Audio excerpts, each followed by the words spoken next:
స్వామి విష్ణు భగవానుడిగా ఉంటే పరిత్రాణాయ సాధూనాం వినాశాయ చ దుష్కృతాం ధర్మ సంస్థాపనార్థాయ సంభవామి యుగే యుగే. అది ఆయన ప్రతిజ్ఞ.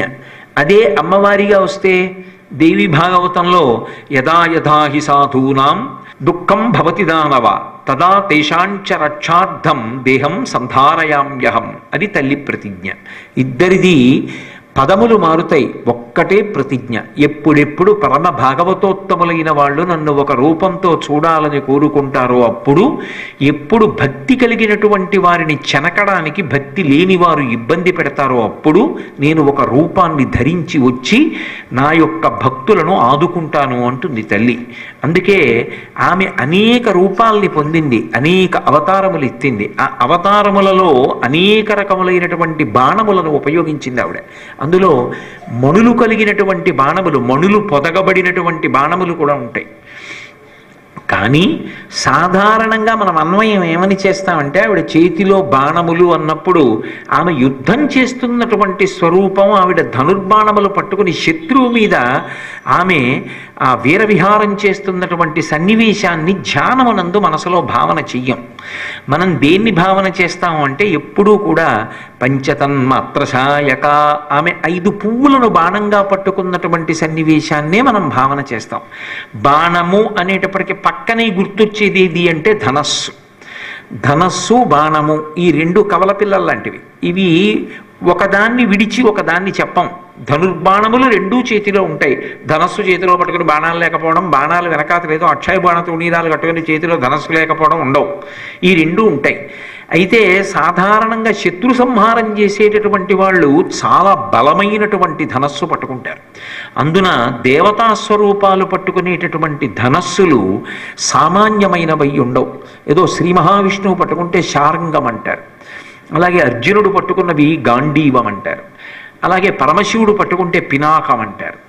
ఒక్కొక్కరు పట్టుకునేటటువంటి ధనస్సుకి ఒక ప్రత్యేకమైనటువంటి పేరు కూడా ఉంటుంది. అమ్మవారు పట్టుకునేటటువంటి ధనస్సు చెరుకుతో చేయబడి ఉంటుంది.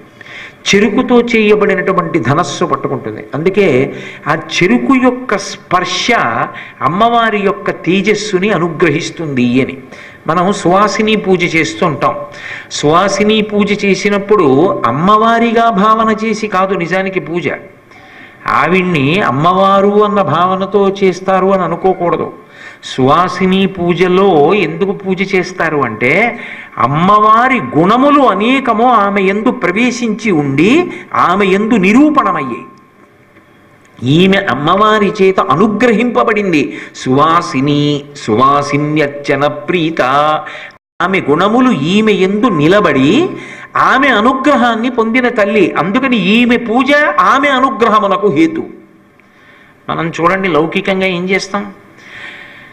ఒక ఆయన అధికారికి బాగా అంతేవాసి.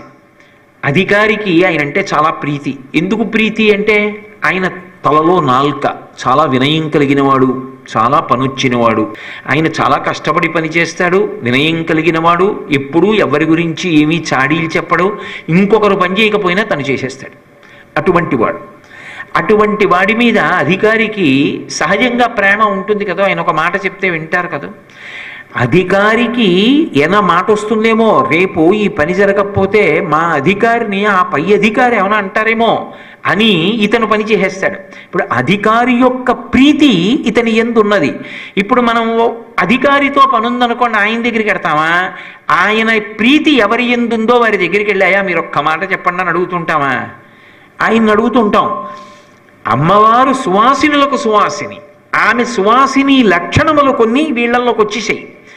అందుకని ఆ సువాసినిత్వాన్ని నీలో చూస్తున్నాం మేము అని ఏ సువాసిని లక్షణములు నీ యందు ప్రకాశించాయి చెప్తాం, చెప్పి పూజ చేస్తాం. అందుకే 108 నామాలు కానీ 1000 నామాలు కానీ వాడరు.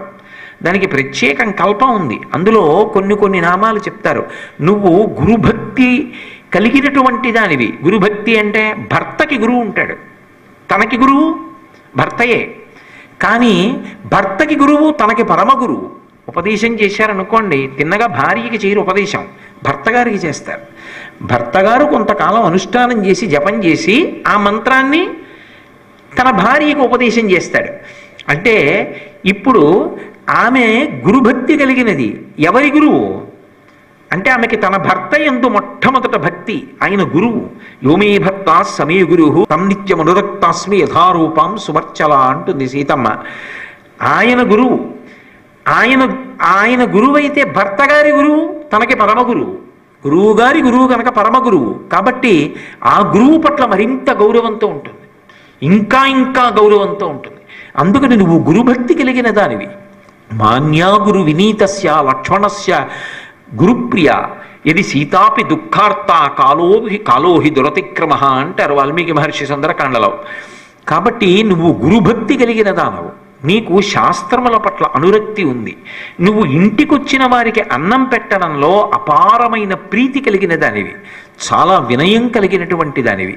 నువ్వు సంతానమును పొందినటువంటి దానివి. ఇవన్నీ ఎవరి లక్షణాలు? ఇవన్నీ అమ్మవారి లక్షణాలు. అమ్మవారి యొక్క అనుగ్రహం ఉంది కాబట్టి ఆ లక్షణములు నీకొచ్చాయి అని ఈ లక్షణములు చెప్పి సువాసినికి పూజ చేస్తాం.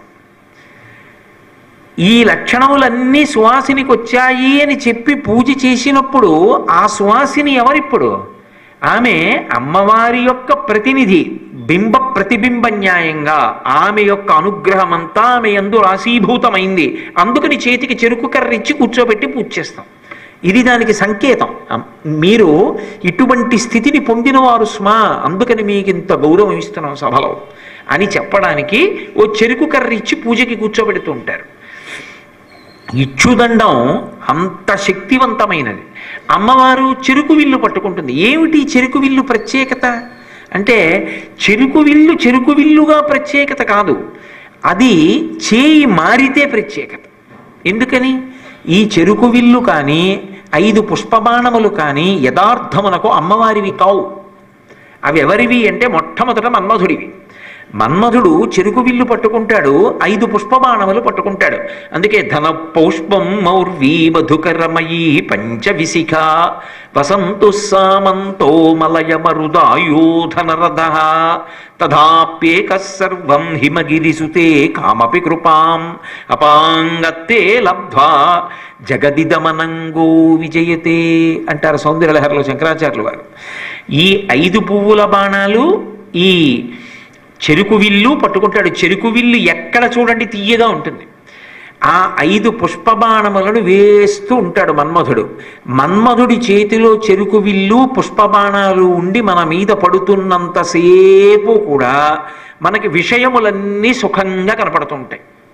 ప్రాపంచికమైనటువంటి విషయముల వైపుకి తిరుగుతుంటాం. చంద్రశేఖర భారతీ స్వామి అంటారు, విశేషముగా హింసించే స్వరూపం ఉన్నవేదో అవే విషయ వస్తువులు. అవి పైకి తీయగా ఉంటాయి కానీ పుణ్యాన్నో పాపాన్నో సంక్రమింప చేస్తుంటాయి, పునర్జన్మ హేతువులు అవుతుంటాయి. అటువంటి విషయముల వైపు తిరుగుతూ ఉంటాడు. అలా విషయముల వైపు తిరుగుతున్నవాడు అమ్మా నన్ను రక్షించు అని ఒక్కసారి ఆవిడ పాదముల మీద పడిపోతే ఆవిడ తీసుకుంటుంది ఆ చెరుకు విల్లు 5 బాణాలు తీసుకుంటే. ఇప్పుడు ఆవిడ చేతిలో చెరుకు విల్లు 5 బాణాలు ఉంటే అవి పుష్పబాణాలే ఆవిడ చేతిలో ఉన్నా కూడా. అశోకము, అరవిందము, నవమల్లికము ఇటువంటివి 5 పువ్వులు ఆమె చేతిలో బాణాలుగా ఉంటాయి. ఇప్పుడు ఈ 5 ఆవిడ చేతిలో ఉన్నాయనుకోండి, శబ్ద స్పర్శ రస రూప గంధములు మనస్సు అనేటటువంటి చెరుకు విల్లుతో కలిపి భక్తిగా మారిపోతాయి. కొత్తగా మనిషి వేసుకున్న బట్టలో మార్పేం రాదు, కొత్తగా మనిషి ఉన్నటువంటి ఆశ్రమంలో మార్పేం రాదు. అలాగే ఉంటాడు, అదే పని చేస్తుంటాడు, భార్యతో ఉంటాడు, బిడ్డలతో ఉంటాడు, గృహస్థాశ్రమంలోనే ఉంటాడు. మార్పు ఎక్కడొచ్చింది అంటే పూర్వం తన మనసుకి ప్రీతిగా ఉండేటటువంటి శబ్దములు వినడానికి ప్రయత్నించేవాడు. ఇప్పుడు మనసు దేని చేత సంతోషాన్ని పొందుతుంది అంటే భగవత్ సంబంధమైన విషయములు వింటుంటే ఆనందపడతాడు. లేదా ఆయనకి ఏ శబ్దం వినపడినా దాన్ని భగవత్పరంగా అన్వయం చేసుకుంటాడు. ఏదో ఎక్కడో తుమ్మెద ఎగురుతోంది అనుకోండి, చూస్తాడు భృంగావళీచ మకరంద రసాన విద్ద జంగారగీత నిరతై సహసేవనాయ. ఇవి వెంకటాచలంలో తెల్లవారుధామని ఎగురుతుంటే స్వామికి సుప్రభాతంలో పలుకుతారు. ఈ ఝంకారమే ఆ నిశ్శబ్దంలో వినపడుతుంటుంది అని భగవత్పరంగా అన్వయం చేసుకుంటాడు. లేదా ఈశ్వరా ఏమి సృష్టి, ఒక గొంగళి పురుగుని సీతాకోక చిలుకని చేశావా, సీతాకోక చిలుకకి మళ్ళీ అంత అందమైన రెక్కల, తుమ్మెదకి ఝంకారమా? ఎంత అద్భుతం స్వామి! ప్రతి శబ్దమునందు ఈశ్వరుణ్ణి స్మరిస్తాడు, లేదా ఈశ్వర సంబంధమైన శబ్దములు వినడమునందు ప్రీతిని పొందుతాడు. ఎప్పుడు ఏదో భగవత్ కథ వినడం, భగవత్ సంబంధమైనటువంటి కీర్తన వినడం, భగవత్ సంబంధం కలిగినటువంటి వారితో కలిసి తిరగడం. అలాగే స్పర్శ. పూర్వం విషయ వస్తువులన్నీ ముట్టుకుని సంతోషించేవాడు, దానికి పెద్ద వివరం అక్కర్లేదు, మనం అందరం ఆ స్థితిలో ఉన్నవాళ్ళని. కానీ ఒకసారి అమ్మవారి అనుగ్రహం కలిగిన తరువాత ఏది ముట్టుకున్నా భగవత్ ప్రసాదంగా ముట్టుకోవడాన్ని ఇష్టపడతాడు. ఎప్పుడెప్పుడు నేను ధ్యానంలో ఆ తల్లి పాదాలు ముట్టుకుంటాను, ఎప్పుడు ఆ తల్లి మెత్తటి పాదములు స్పృశిస్తాను, ఆ తల్లి వేళ్లకి నేను ఎప్పుడు మట్టెలు పెడతాను, ఆ తల్లి పాదములకు మంజీరములు ఎప్పుడు తొడుగుతాను, ఆ తల్లి పాదములు తల మీద నా తల మీద ఎప్పుడు పెడుతుంది, నేను ఎప్పుడు అమ్మవారి పాదములకు అనులేపనం చేయబడిన గంధాన్ని తీసి నా లలాటమునందు ధరిస్తాను, ఎప్పుడు నా తల్లి పాదముల మీద పువ్వు తీసి నేను కళ్ళకద్దుకుని తల మీద పెట్టుకుంటాను. ఇప్పుడు స్పర్శ అంత భగవత్పరం అవుతుంది. రస. పూర్వం రుచి కోసం తినేవాడు, ఇప్పుడు ఏది తిన్నా ఈశ్వరానుగ్రహం అని ఈశ్వరుడికి నైవేద్యం పెట్టి తత్ప్రసాదంగా తీసుకుంటాడు. పూర్వం రుచి కోసం తినేవాడు, ఇప్పుడు ఏది తిన్నా ఈశ్వరానుగ్రహం అని ఈశ్వరుడికి నైవేద్యం పెట్టి తత్ప్రసాదంగా తీసుకుంటాడు. ఇప్పుడు రుచి కోసం కాదు, ఈశ్వర ప్రసాదంగా తింటాడు దాన్ని. రూప. పూర్వం ఏది చూసినా తన కంటికి నదరగా కనపడితే సంతోషించేవాడు, సంతోషించి ఊరుకునేవాడు కాదు. అది నాదైపోతే దాన్ని నాదిగా మార్చుకుని దానిలో ఉన్నటువంటి సుఖాన్ని నాదిగా మార్చుకుంటే అని అనుకునేవాడు. ఇప్పుడు ఎక్కడెక్కడ ఏ అందమైనటువంటిది కనపడ్డా ఇదంతా కూడా ఈశ్వర సృష్టి. అంటే ఒక పువ్వు కనపడింది అనుకోండి, కోసేవాడు పూర్వం. ఇప్పుడు ఇంత సన్న తొడిన దాని మీద మళ్ళీ ఆకులతో ఇలా చక్కగా ఒక అందమైనటువంటి గొట్టమా, గొట్టంలోంచి రేకులా, ఆ రేకుల మీద చుక్కలా, అవి ఇలా విప్పుకుంటే పచ్చగా ఉంటాయా, దాని మీద ఎవరో కుంచెతో పెట్టినట్టు చుక్కలా. మెట్ట తామర పూలు ఉంటాయి చూడండి, ఏదో ఆ పక్కన నీటి వల్ల మొలుస్తుంది మెట్ట తామర, అది పువ్వు పూస్తే చూడండి ఇంత పువ్వు ఉంటుంది, దాని మీద ఇలా ఎవరో కుంచెతో చిత్రకారుడు పెట్టినట్టు చుక్కలా, అక్కడక్కడ నెమలి కన్నుల్లా ఉంటుందా, అందులో సౌరభమా, దాన్ని ముట్టుకుంటే అంత సౌకుమార్యమా, తుంపేశానా ఇలా వడిలిపోయి నీరసంగా పడిపోతుందా, ఆకుపచ్చ చెట్టుకి దాన్ని తొడిగాడా, ఎంత అందం. నేను కాదుగా సృజించింది, దాన్ని ఎందుకు నేను ముట్టుకోవాలి, దాన్ని ఎందుకు తుంపేయాలి, అది అలా ఉండగా ఆ చెట్టుని ఆ చెట్టుకి పూసిన పువ్వుని చూడడంలో ఎంత ఆనందంగా ఉంది. ఇప్పుడు ఒక్క పువ్వుని చూస్తే పువ్వు వెనక పరమేశ్వరుణ్ణి జ్ఞాపకం తెచ్చుకుంటాడు. అది అలవాటు కాలేదు. ఏది చూడండి అబ్బా ఏమి సృష్టించాడు రా ఈశ్వరుడు. ప్రతి చోట ఎక్కడెక్కడ గొప్ప అందం కనపడినా ఇది ఈశ్వర సృష్టి. పొంగిపోతాడు. ఓ జలపాతం కనపడింది అనుకోండి, అబ్బా ఈశ్వర, ఏమి జలపాతం, ఏమి హొయ్యలు, ఏమి నీళ్లు పడ్డం, ఏమి శబ్దం, ఏమి తుంపరలు, ఈశ్వరుడు యొక్క విభూతి అంటాడు. ఏది చూడండి పరవశించిపోతాడు, ఆనందపడిపోతాడు. ఏది చూడండి బాహ్య రూపం చూడడం కాదు, అందులోంచి ఒక ఉత్తమ భావన పొందుతాడు. నేను ఆశ్చర్యపోయాను. ఒక ఆయన అన్నాడు, కదిలి కదిలి 10 మందికి ఉపయోగపడాలనుకుంటుంది కాబట్టి నది నీరు తీయగా ఉంటుంది, అన్నీ తనలోకి పుచ్చేసుకుని ఎక్కడికి ప్రవహించదు కాబట్టి సముద్రపు నీరు ఉప్పగా అయిపోయింది అన్నాడు. ఎంత గొప్ప భావన. 10 మందికి పనికి రావాలనుకున్న నాళ్ళు తీయగా ఉంటావు, అన్నీ నేనే పుచ్చుకొని కదలకుండా కూర్చుందాం అనుకున్న నాడు ఉప్పగా అవుతావు. భావనలో ఎంత గొప్ప సౌకుమార్యం. ఇది చూడడంలో ఏది చూసినా అందులో భగవంతుని యొక్క విభూతి కనపడుతుంది. ఆశ్చర్యంగా ఉంటుంది. అంతవరకు ఎందుకంటే ఒక్క కను గుడ్డు మీరు చూడండి, పిల్లి కన్ను చూడండి ఎంత విచిత్రంగా ఉంటుందో. ఎప్పుడైనా దగ్గర నుంచి పిల్లి కన్ను చూడండి, క్యాటై క్యాటై అని అంటుంటారు, అసలు ఆ పిల్లి కన్ను చూస్తేనే విచిత్రంగా ఉంటుంది. కోడి కన్ను చూడండి, అది ఇలా రెప్ప మూస్తే తొడుగొచ్చి ఇలా మూసి పైకి వెళ్తూ ఉండడం కనపడుతూ ఉంటుంది. ఆఖరికి పెద్దగా పెరిగిన బల్లిని చూడండి, నల్లపూసలు పైకున్నట్టుగా గుడ్లు ఇంతంత కళ్ళు ఉంటాయి, దానికి చూస్తూ ఉంటుంది, నల్లపూసలు పెట్టినట్టు ఉంటాయి. మనిషి కన్ను చూడండి, అందరి ముఖాలు ఒక్కలా ఉంటాయి, ఒక్కొక్కళ్ళ ముఖం చూడగానే అబ్బా ఈవిడికి నృత్యం నేర్పిస్తే చాలా బాగుంటుందండి, ఎంత పెద్ద కళ్ళు అంటారు. ఒక్కొక్క కళ్ళు చూసేటప్పటికి ఇప్పుడు నీరసంగా వాలిపోయి ఉంటాయి, పాపం ఏమిటండి కళ్ళు అలా నీరసంగా ఉన్నాయి, నిద్ర వస్తుందా, ఏం బడలిపోయారా అంటారు. నవరసాలు కళ్ళల్లో కనపడతాయి. ఒక్క కళ్ళని బట్టి మనిషి యొక్క తేజస్సు తెలుస్తుంది. ఒక్కొక్కరి కళ్ళు చూడండి, అవతల వాళ్ళ గుండెల్లోకి గుచ్చి పరిశీలనం చేస్తున్నట్టు ఉంటాయి ఆ చూపులు. అలా ఉంటాయి కొంతమంది కళ్ళు. కొంతమంది కళ్ళ చేత ముఖం ఇప్పుడు నవ్వుతున్నట్టుంటుంది. అసలు ఆ చేతిలో పట్టుకున్న కుంచి ఏమిటి, ఎలా గీశాడు ఇన్ని ముఖాలు, ఎలా పెట్టాడు ఇన్ని కళ్ళు, ఒక్క కన్ను నిర్మాణంలో ఇన్ని రకాల కళ్ళ, ఇంత సొగస, చూడగలిగినటువంటి హృదయ సౌకుమార్యం ఏర్పడాలి. కానీ ఏది చూసినా వెనక శిల్పి ఈశ్వరుడు కనపడుతుంటాడు. ఇది ఎక్కడ వస్తోంది అంటే అమ్మవారి చేతిలో ఉంది ఆ విల్లు.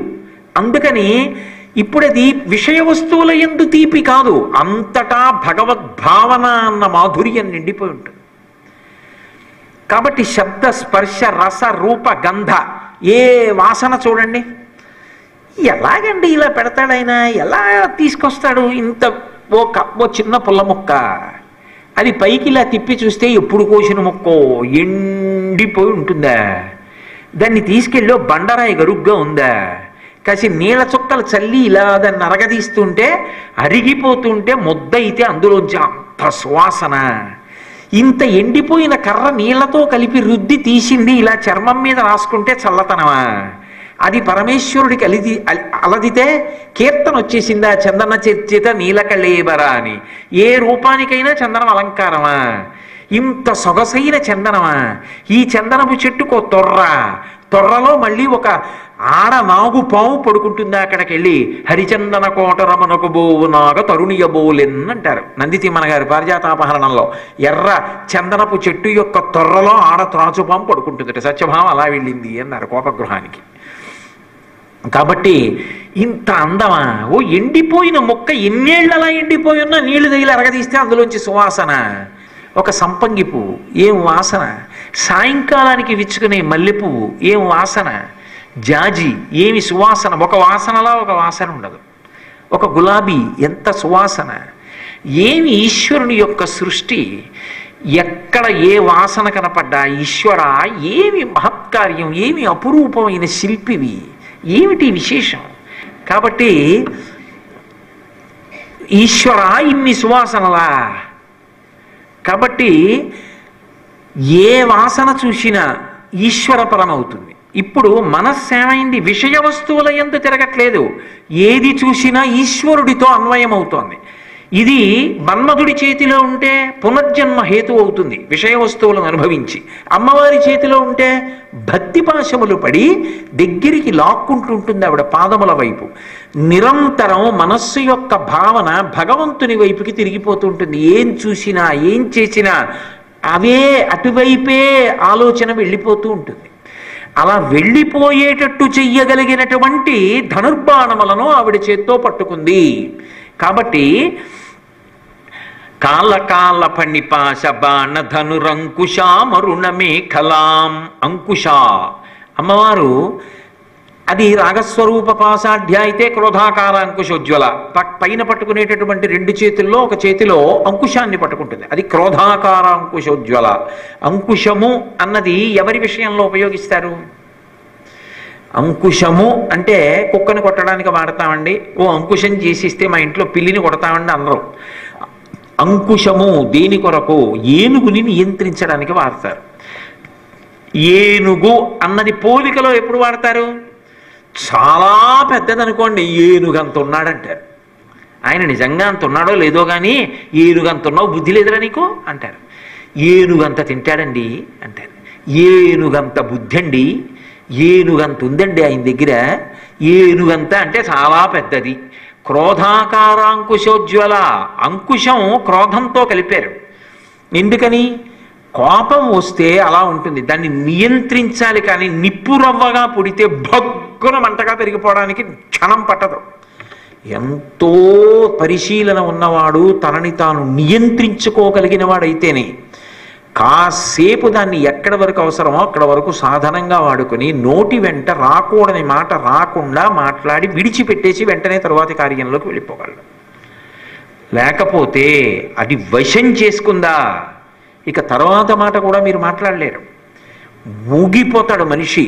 అందుకే ఎలిఫెంటైన్ ఇన్ ప్రపోర్షన్ అంటుంటారు ఇంగ్లీష్లో, ఏనుగంత పరిమాణంలో ఉంది అంటుంటారు. అంత పెద్ద ఏనుగుని ఇది నియంత్రిస్తుంది అంటే ఒక అంకుశం నియంత్రిస్తుంది, ఇంత ఉంటుంది.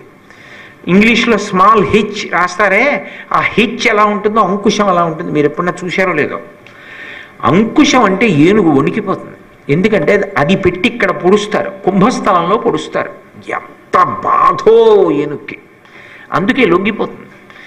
క్రోధము అంత అయినప్పటికీ కూడా అది అంకుశానికి లొంగుతుంది. క్రోధం ఎవరినో బాధ పెడుతుంది అనుకుంటే అంతకన్నా అమాయకపు విషయం ఇంకొకటి లేదు. ఎందుకో తెలుసా, మీకు నేను ఒక్క విషయం చెప్తాను. పిల్లలు ఉంటారు, పిల్లల దగ్గర అమ్మకి కోపం తరచుగా వస్తూ ఉంటుంది. అమ్మ పిల్లల దగ్గర పెద్ద పెద్ద ఉపన్యాసాలు చేస్తూ ఉంటుంది. మీరు ఎవరి మీదో కోపడ్డారు అనుకోండి, ఆయన ఉమామహేశ్వర పరబ్రహ్మార్పణమస్తు అని వెళ్ళిపోయాడు అనుకోండి, మీ పరిస్థితి ఏంటి? మీరు కూడా వెంటనే నవ్వి ఊరుకోలేరు, ఇంకా కోపం వస్తుంది.